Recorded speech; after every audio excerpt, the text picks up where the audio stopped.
everybody, and welcome to Around the Craft Table with Serenity Lane Designs.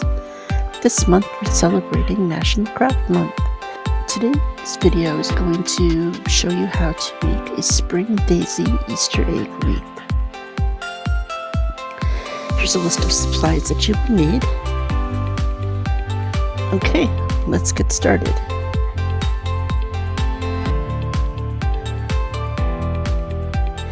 I got most of these supplies from the Dollar Tree. The wreath form is 14 inches, and it took about 42 plastic Easter eggs.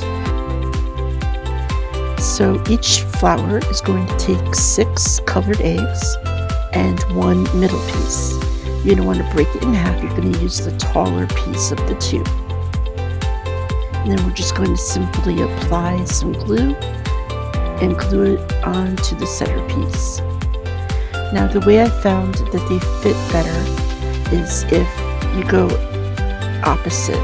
So in one you'll glue the fatter side, the next one you'll glue the skinnier side, and if you do that all the way around, it fits better.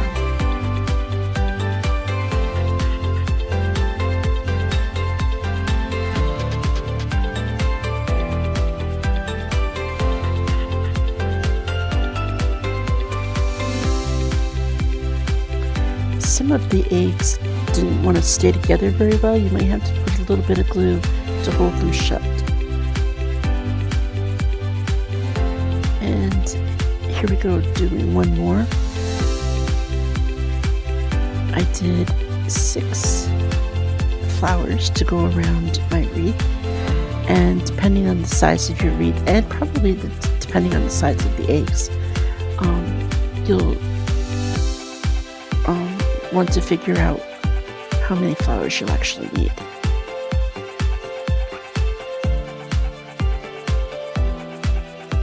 Okay, once you have all of your flowers glued together, I just laid them out so I could kind of see the colors and what I was working with.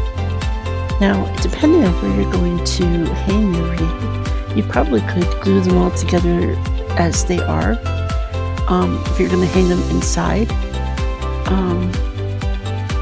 or you could cut out a piece of cardboard to glue them onto.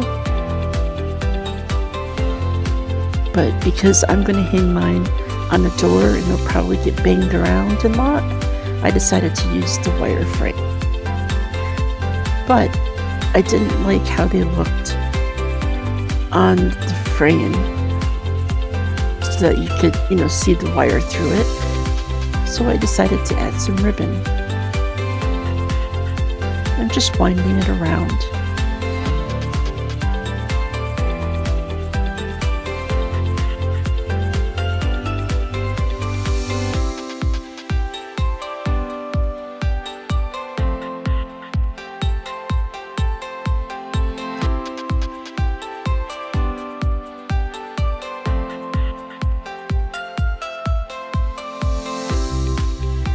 And now that that's done, I'm going to just set my flowers on it to figure out where I want to place them to get a general idea.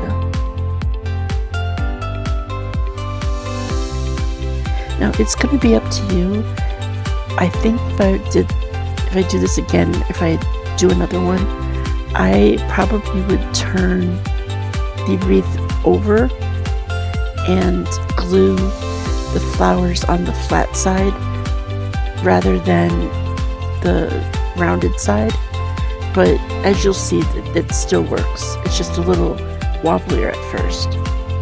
So you're going to want to stick a lot of glue on the middle, and you're going to hold it there for a few minutes to let it set. And as you notice, it will be a little bit wobbly. That's why I said I might, flip it over. And then you're just going to go and continue all the way around. Get all your flowers on.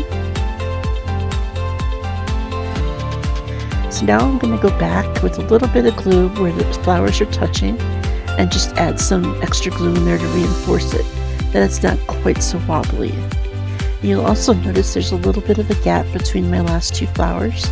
That's where I'm going to stick my bow. If you're not going to add a bow to yours, you might want to plan out where the flowers will go a little bit better to fill the space evenly. Now we're going to put the wreath aside and we're going to make a bow. You can make the bow any way that you want. I just cut a bunch of loops, glued them all together. A glue gun does a lot of wonderful things. It kind of pieced it all together. And then after I made the bow part, we made a little tail. Now we can just place the bow right in the middle of the two flowers where the gap is. Get it all situated and fluff it up.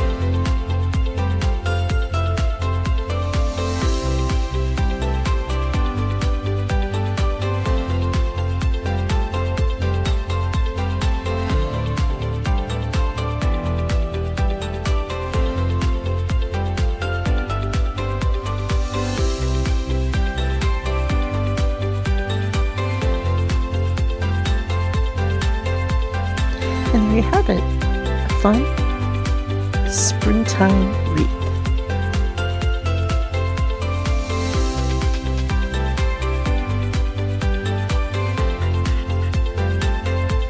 Thanks for stopping by. Hope to see you again next time.